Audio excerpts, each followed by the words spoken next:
A Minecraft world has over 1 billion blocks. Skyblock brings it down to only a few. But what if you had just a singular block and it was unable to grow or be used in any way? Is it possible to beat Minecraft from the void on just a singular emerald block? So with this setup, there's not really much we can do except for really lose hunger, which is pretty much exactly what we're gonna do. So let's just jump for a while. The first thing we need to do is get a zombie to spawn, and in order to do that, we need to lose hunger to take damage. Because if I were to fall down into the void with full health, by the time I come back, the entity would just be gone. So now that we're actually taking damage, I want to invoke the first roll, and so we're going to want to do that. Basically, we're just going to keep leaving until this guy dies. And this is probably a good time to mention the rules I'm allowing myself. The first one is I can make backups whenever I need to, and the second one is I can use commands twice, but I can't use them to give myself stuff. After doing that, I'm going to make a backup of the world so that I don't have to do this every time. 2, 3, 4, 8, 9, half a heart.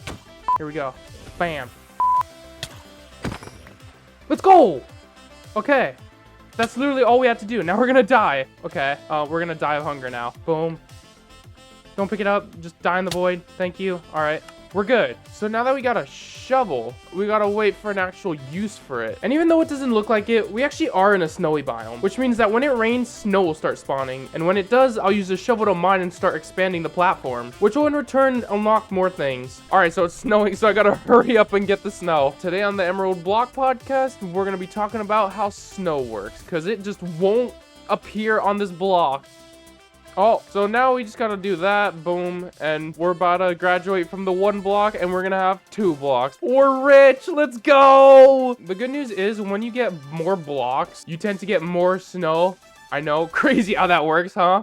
And as time went on, my platform slowly expanded, which gave me even more chances to get snow as well. Now the thing is, I can only get like 2 more blocks because I have 8 durability left. I just gotta hope that that's far enough for mobs to spawn. I then spent the next while AFKing and killing mobs until a zombie with a shovel came along. So a trader literally just spawned. I don't know what I'm gonna be able to use them for, but cool. Yo, we got a friend. Let's go. He's gonna die in like 2 seconds, but it's fine. I'm gonna name you Llama. With a brand new shovel, my main focus would be to expand the platform as much as possible. That way, a lot more mobs would spawn, which would also give me more items to work with. Now that I expanded the island a bit, I'm gonna need to get saplings and dirt somehow from a wandering trader. But I don't even have emeralds, so I have 2 options. Somehow get the 1 block I spawned on, or wait a super long time for foxes to spawn, which have a really low % chance of spawning emeralds. But to get emeralds, we need a pickaxe, which we don't have, and we can't get wood. We can get iron, but we can't get wood, which means we're gonna have to find a way to break this block. And this is where the second and final command I'm gonna use comes in. In order to actually get this block, I'm gonna have to put keep inventory on. I also need a creeper to get over here and explode the block, which will most likely fall into the void, where I must then dive and attempt to get it. And if I don't, well then I'm pretty screwed. This is gonna be a little complicated, but we could just do that, make a snow block. I need you guys off. Yeah, this is gonna be a little risky, but I feel like there's not really much choice we can do. I'm gonna back up the world. Dude, I wasn't even near you. All right, first off, I'm gonna need you off. And you're gone. Oh, yes, we have it. No pickaxe. I was now holding the 1 block that once held me from death, but that explosion had also blown up my only safe place in this world. So if I was to fall in the void with the block, then all of my work so far would just be for nothing. Okay, so like now the no, it's a brawl. Let's go, I win! The problem is that this is super unsafe and I really don't like it now. So I spent the next while just recreating a safe place. That way I wouldn't have to worry about just being on an edge with my back to the void. Oh. Okay, well, the good news is we have a ton of blocks now, so that's pretty cool. And now that I'd built a new safe place, as well as actually having an emerald that I could trade, all that was left to do was wait for the trader to spawn and get grass or saplings. Yo, we got foxes. I thought they only spawned on grass. Yo, a dog spawned. This is actually the first time I've seen a dog this color. Yeah, I don't know why, but I just kind of decided that I wanted a mini little dog army. Listen, I got bored, okay? I've been literally waiting for 2 real-life days. I'm not joking about that either. And soon after, a trader spawned, which also meant I would have a chance at potentially getting what I needed from him. What do you got? Oh my god, finally. I'm not gonna lie, I'm so glad this guy's finally here. I swear, bro had me on a list or something because he was not showing up. So far, it had been over 100 Minecraft days in which I had been doing this challenge for. And with these 2 trades alone, we had just unlocked a whole lot more resources that could help us in the challenge. Which also means we can do this, and we finally have wood. Well, not yet, but pretty much close enough. Bro, I was last on the waiting list or something because this dude was not showing up. We can actually make some real progress now. That's insane. Okay, now we're just having a freaking zombie apocalypse because, you know, this place wasn't crammed already. Now we just got a zombie apocalypse outside our front door. Well, I don't know about you guys, but we gotta actually expand again. The next thing that I'd need to do was make a mob farm. This way I'd get a bunch more mob drops without even having to worry about death at all. Building this farm would also be my first steps towards the Nether.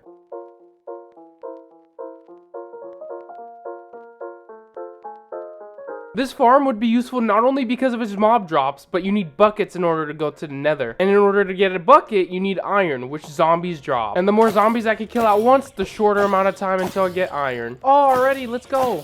I have like this little routine that I do. I come over here, bone meal a tree, mine it, and then when I'm done, I run back over here to the mob grinder.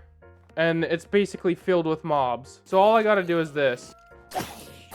Oh, let's go! Sometimes we get iron too. Not that often though. I'd also need more than 3 pieces of iron in order to make a cauldron, since that'd be the only way I could get water. So I spent the next couple of days just grinding out the mob grinder and getting a ton of iron. Yo, buddy, you trying to die? Too bad, you're dying. Oh, I actually hit that. Just ignore the last 3 shots. Totally hit that first try. Oh, let's go, finally.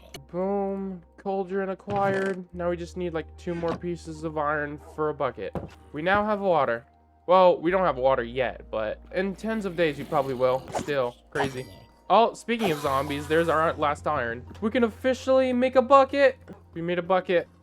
Let's go. With both the cauldron and bucket crafted, I would now need to wait for the cauldron to fill up with water. This way I can collect it and have 1 of 2 items needed to go to the Nether. That's gonna be fun. More waiting. All right, let's check on the water. That's actually not that bad. While the water was filling up though, I also made a new platform just to have more chances of getting a wandering trader to spawn. All right, well, there's a lot more things spawning there than there now. I also made a little parkour course, so that's pretty cool. Bam. And with time going by, I eventually got water. And it's pretty much all filled up, so boom. We officially have our first piece of water. Let's go. And also another thing we could do with this is, I'm just gonna kind of 1, 2, 3, boom. I'm gonna quickly make another piece of water. This should be enough. Yeah, but we only have 1 bucket. That's the problem. Boom. Infinite water. The next thing we would need to do is somehow get lava. In this world somewhere, there's a stronghold that spawned. So if I could find it, I would then be able to get lava from the portal room and find a way to duplicate it. Luckily, I've been waiting for this moment my whole life.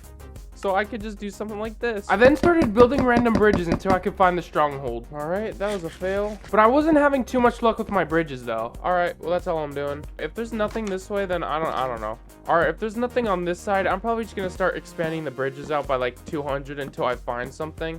Well, stronghold's not out here. I would soon later find the stronghold. I found the stronghold. And the portal room. We came here for one thing and one thing only, so let's just grab it. Boom. That should be enough. With an actual lava source, I would now need to figure out a way to get more of it, since you need 10 obsidian in order to make a nether portal. But there isn't enough lava in the portal room, so I'd need to get dripstone somehow. Luckily, traders have a chance to spawn with it, so after many trader spawns, I would finally get the trade I needed. You do not spawn that often, bro. Bro literally had me on a wait list or something. I'm gonna kill these guys. Thanks for the... I'm stealing your leads because of it. Bro, we don't have to sit here anymore. Let's go. We can actually do things now. I'm taking this. Thank you. We now have an infinite source of lava. And while the lava was pouring into the cauldron, I also made a pool area where I could fish. This way, when I'm in the nether, I would actually have a good food source and I would be able to live. Might as well get like a little bit more, you know? Why not? Oh, that's gonna be really annoying. That's not centered. Bro, now this guy shows up. My God. He doesn't even have any good stuff. And as time went by, I started fishing and waiting for the lava to fill up a bunch of times. This way, I could finally get the obsidian needed for the portal. All I need to do is grab 1 more piece of lava, which I'm gonna get from the stronghold. And then after that, we're pretty much good to go. It's burning underneath. Oh, and it's good. All right, we're good. And with the nether now good to go, I went through my chest for the best gear I could find and went through the portal for the first time. After so long, we're finally going to the nether. And we kind of have a trash spawn, so that's fun. In the nether, I really only need to find a fortress. Since I had the pearls already, we just unlocked so many things just from going to the nether. Oh, there it is. Okay, found it. All right, fortress is like in one of the most annoying biomes, but honestly, it's fine. At least it's here. I then soon found the blaze spawner, so I started collecting the blaze rods. There it is. Okay. Bam. Bam. We got another one anyway, so it doesn't even matter. I kind of wish I had fire res for this, but it's fine because I'm pretty much done with it anyway. I just need one of you. Thank you. I'm going to take this and I'm going to hide it in my little corner now. All right, 6. That should be enough. And with the blaze rods obtained, I then head back to the portal to get prepared for the final battle. All right, well, we're done with the nether, so... Oh, hello. Bro, why am I bringing bone meal to the freaking end? What am I going to bone meal a dragon? Help it grow a little? Imagine I got, like, extra armor from this. What? Dude, I literally just manifested it. That's crazy. Do this. Okay, I forgot about you guys. Boom. And with the end now open, the only obstacle left was this portal, so I hopped in. It's a horrible spawn. Come on, dude. All right, here it is. The final battle. You're gonna hit me off, aren't you? I can feel it. Let's get some while we're going down. That's easy, so I could just do that. Let's get this one. Hit the dragon, apparently. Let's just... Boom. Oh, we hit that through the thing first try. Let's go. Even though I had barely any gear, I had managed to take out a bunch of the crystals. And once I had taken down the final one, I was going to have to do some damage to the dragon. Bro, you went over the bow. What the hell? And now I'm getting chased by the dragon. I'm going to make that, right? Bruh. Jeez, what the hell? Alright, that's all I can really do for now. I'm literally just going to do damage. This is all I can really do at this point. Dragon, I can literally just shoot at you all day. I have like too many arrows thanks to skeleton farms. Hit you again. Did I just deflect that? I swear I deflected that. Okay, the bed's not even gonna matter though. The bed literally just doesn't even matter because I could just do something like that and just finish it. Everything in my inventory, as well as my island, was built up from just a singular emerald block, which hadn't regenerated. But if you're stuck on a singular tree, would you be able to beat Minecraft then? Check out this video to find out, or this other video YouTube thinks you'll like.